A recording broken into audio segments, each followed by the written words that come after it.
veľký kýchač je múmia, ktorá kýcha diamanty. Vlastne všetky malé deti si odmala špárajú v nose a ja som nebol žiadnou výnimkou, akurát vždycky som si to uvedomil, keď ma rodičia okríkli, no to tam chceš vydolovať nejaký poklad, čo? No, samozrejme sa to nikdy nepodarilo a podarilo sa to až teraz v tom filme.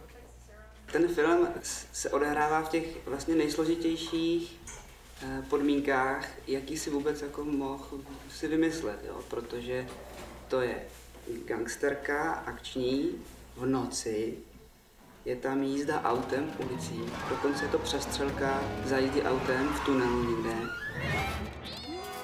A je to celý vyprávěný kamerou, která neustále se pohybuje a lítá kolem. No. Takže už se to víc jako člověk nemůže víc zavařit. Všetky triky, ktoré tam sú, tak vychádzajú z klasickej pokienkovej animácie. Vôbec nič sme nerobili na počítače, pretože ten rozpočet to vôbec nedovoloval.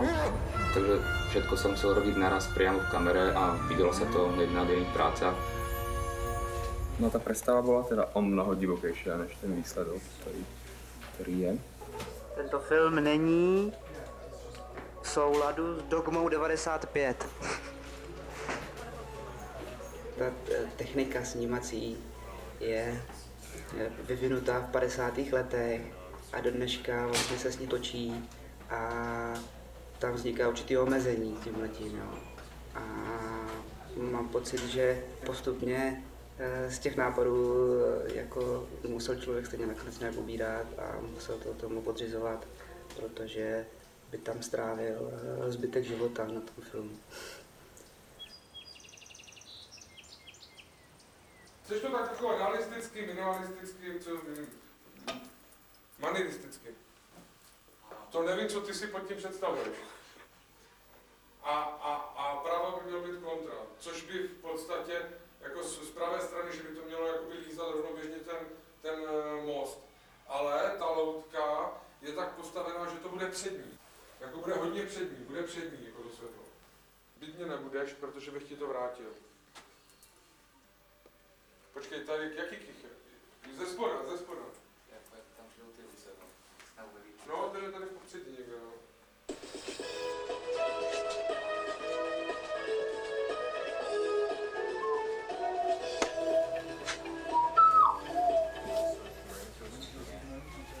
Ticho, jedno okno, cvak. Drží jeden jednu věc, druhý druhou věc, tak se jako na sebe podívají, chápeš? Vánožňu, mě nechá ani chvíli nažrat.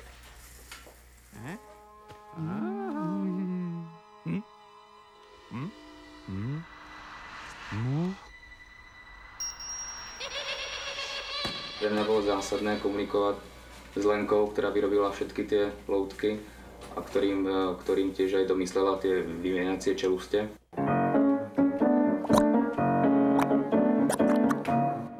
Prostě si spřál, aby ta hlava, ten základ byl pořád stejný a čelisti se daly vyměňovat, aby mohl měnit výrazy, cenit zuby, mračice.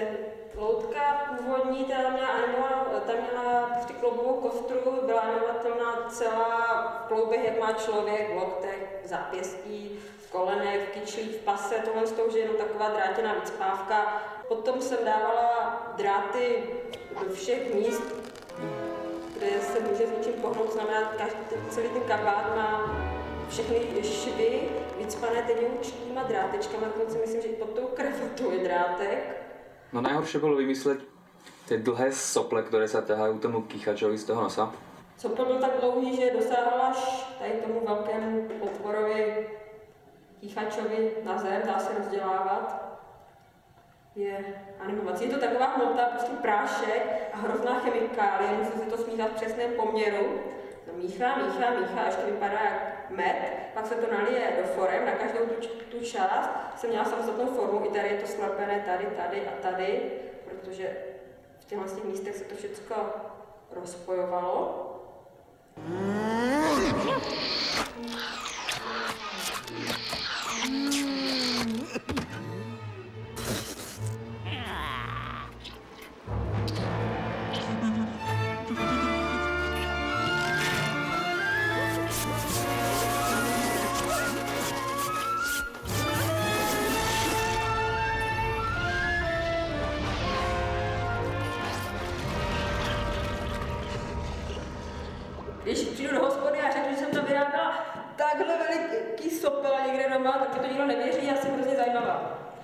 Proto to dělám všechno.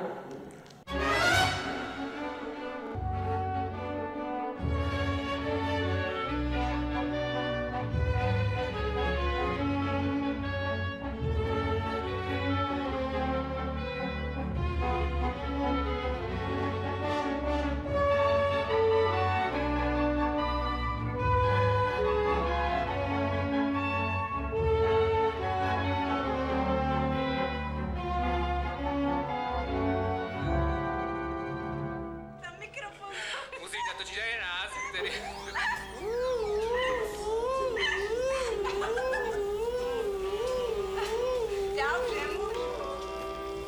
Nejhorší práce snad byla s jedním hercem, který se tam taky objevuje velmi často, a to je model automobilu Capone, který jako domluvit mu, aby svítily přední a zadní reflektory a palubní deska stálo tolik energie do prošování se, že to bylo na hranici někdy až na hranici nějaký psychiatrický léčebný skoro.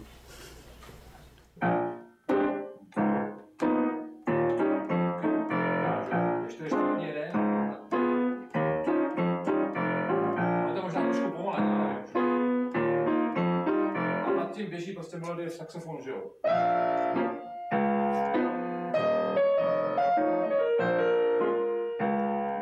Jsem byl v časovém presu a psal jsem to v Bruselu v hotelu bez piana. To byl taky malý pokoj, kam jsem se skoro nevešel, tak jsem odsunul ty nesmyslnou televizi pryč a dal jsem si kouknout tu partituru, psal jsem to z hlavy, že? Aby to bylo co nejméně muzikantů, ale aby to znělo jako velký symfoniák. To byl zásadní požadavek, jako naprosto zásadní. Takže uvažoval jsem trošičku na té, dejme tomu, lehce bluesově, nechci říkat jazzově zabarveným, lehce bluesovým motivem. Od Emila jsem chcel, aby tou hudbou charakterizoval ty postavy a aby v určitých momentoch hrál dost na akciu, které tam je dost.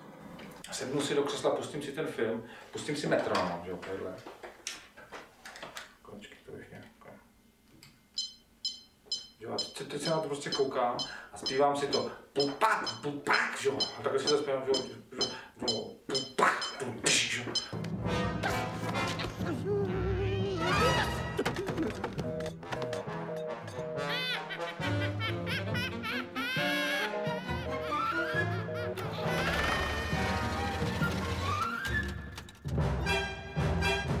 Když se ti vystrčí ty policajti takhle, tak je potřeba se trefit na ty akci.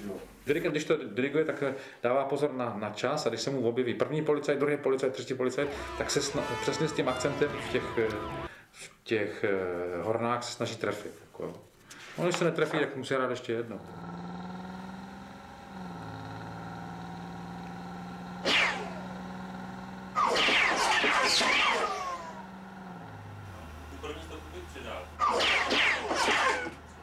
Jedna věc je naprosto jasná, že jsme použili jenom prostě reální zvuky, jo, které se používají taky s hraným filmu. Ale tam člověk si může ještě dovolit věci, které v hraném filmu nejsou možné. Já když jsem dělal ty různé efekty, jako než jsem přemýšlel o tom, že dramaturgicky by to mělo fungovat tak a tak, ale jako nejspíš je to věc pocitová toho okamžiku. Jo. My jsme mohli použít jenom ty věci, co jsme měli doma prostě. Písíčko, co jsme měli doma a tak dále. Pouze ten mix jsme udělali jako ve velkém studiu. Za takzvaně velké peníze, které jsme taky neměli. My jsme to vlastně zároveň dělali na koleně,